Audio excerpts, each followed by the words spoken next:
So it seems that it's beneficial for robots to learn in subtasks so that it can generalize to new tasks. Does that mean that humans also need to adapt their teaching strategies to this format? And I guess the bigger question is, do they do that naturally? Yeah, so in some prior work that I had with Nako Gopalan, who is now a professor at ASU, we investigated first, okay, are people doing this? Like, if we have a really complex task in front of us that clearly requires repetition. So the examples in that paper were making soil mixtures for plants.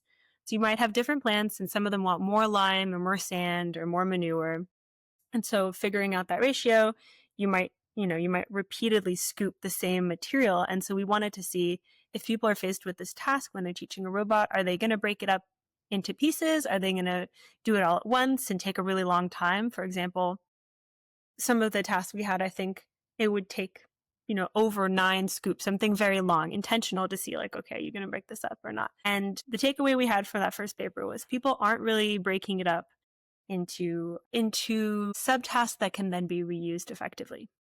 And so we actually looked at a few different metrics there. We looked at, are they breaking it up at all? And if they are they breaking it up to the amount that would be needed? And we also looked at different ways of encouraging them to break it up, the different teaching for the demonstrator, the human. And that's one thing to note, I think is often confusing because we're talking about robot learning, but we're teaching the human. So there's the two are kind of learning here. You're teaching the human to teach the robot. So the human's becoming a better teacher. And you see that as the major barrier, right? It's not that this will all be natural for humans to teach robots. You don't see that this whole process could be seamless. There has to be some education on the side of the human to be a better teacher.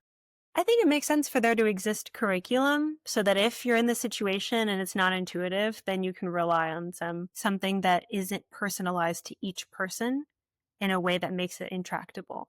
So one of the things that we saw in this study was that we compared different teaching modalities. So we had that egg omelet making example, and we saw whether that would help with the soil mixing. And there was a bit too much of a difference there. It wasn't sufficient to help them breaking up. We compared videos and other teaching modalities, and we found that what seemed to be the best was just showing exactly how they should break it up, like as if the experimenter was going to do it for them and just have them essentially copy that. The issue there is that if they need to see that before they're teaching, it's not going to apply to all the tasks they're going to experience down the line. And so again, you're seeing this conflict of what will work now versus what will work long term and how can we bridge those two.